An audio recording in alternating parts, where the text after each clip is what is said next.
Today I decided to do this kind of a walk-in video. I wanted to go ahead and take you guys on my daily walk and also be talking about this battery pack that I got.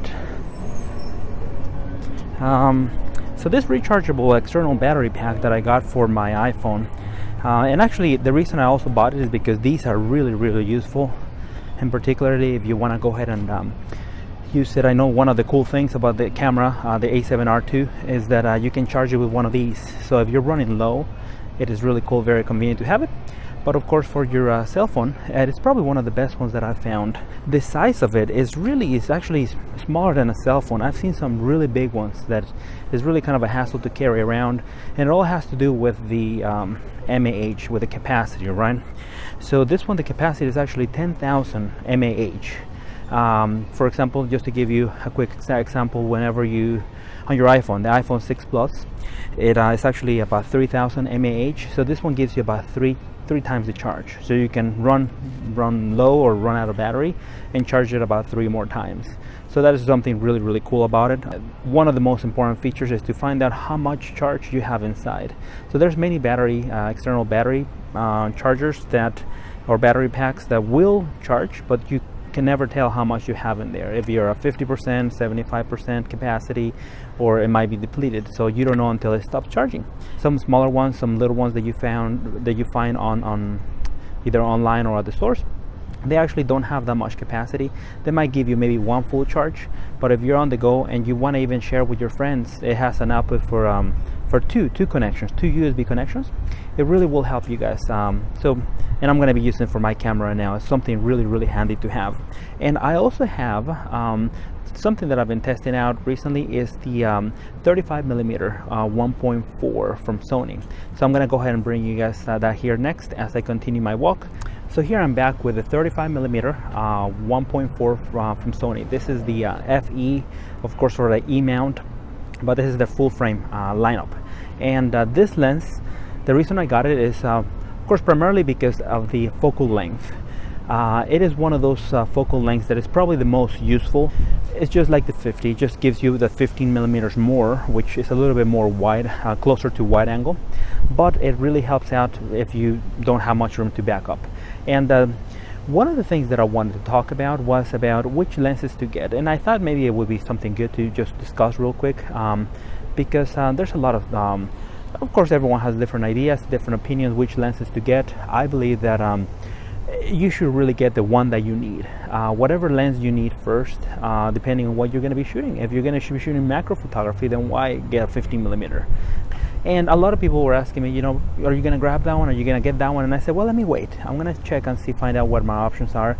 I ended up getting this one. This is the 35mm 1.4, just because I had all along a 50mm 1.4 on my Canon 5D3, and it definitely I always needed that little extra width, and by getting that extra width with this, I was really happy with it.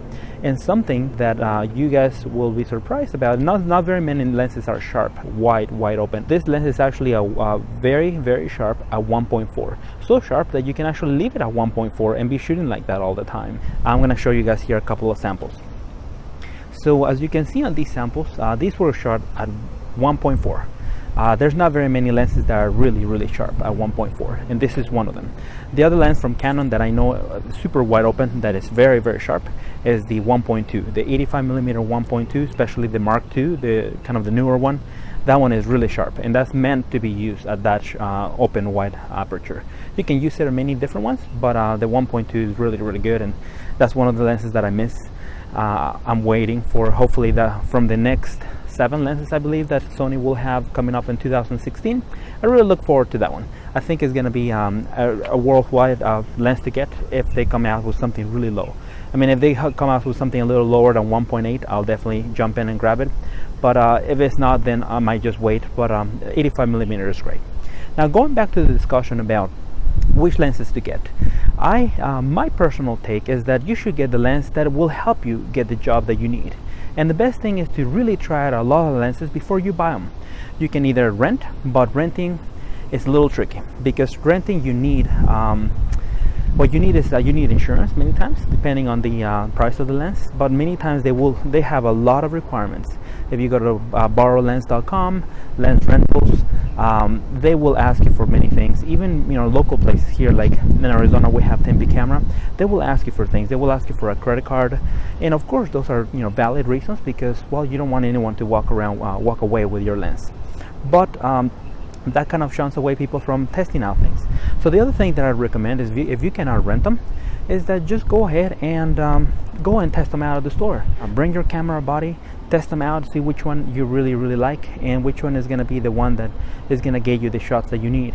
If you're going to be taking portraits, well, maybe getting something like an 85 millimeter. If you're gonna, or 70-200, those are great for portraits. If you're gonna be taking maybe shots with the whole family, group shots, you may want to get a prime, maybe a 50 millimeter prime. Those are great.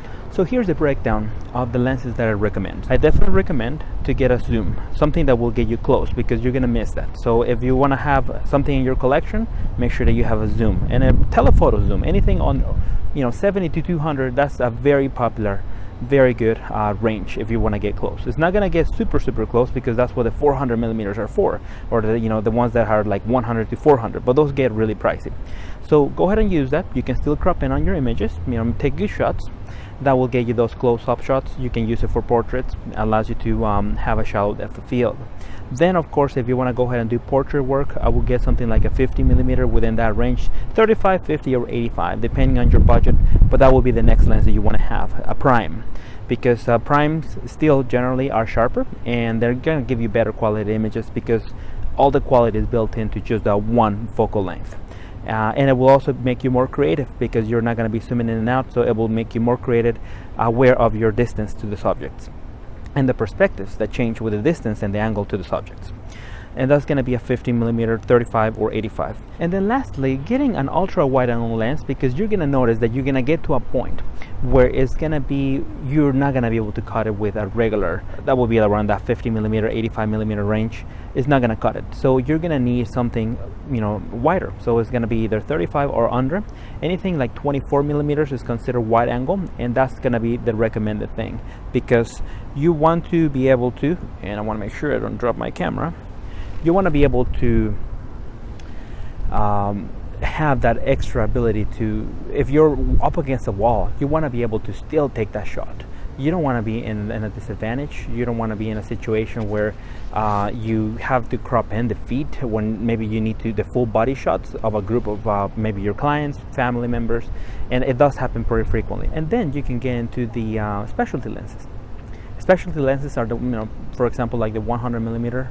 Those are macro lenses, and those allow you to get close and get the actual life-size image of what you're taking pictures of. Then of course you have 85 millimeter. Usually those are also if you get a prime, those are going to be specifically for many times for portraits. You can also use them for many things, but the reason they call them for portraits is because those are kind of their strengths, and that's going to really allow you to have that great focal length, which has a slimming effect on your subjects, and at the same time you can also have a really wide aperture. Most of them are usually around 1.8.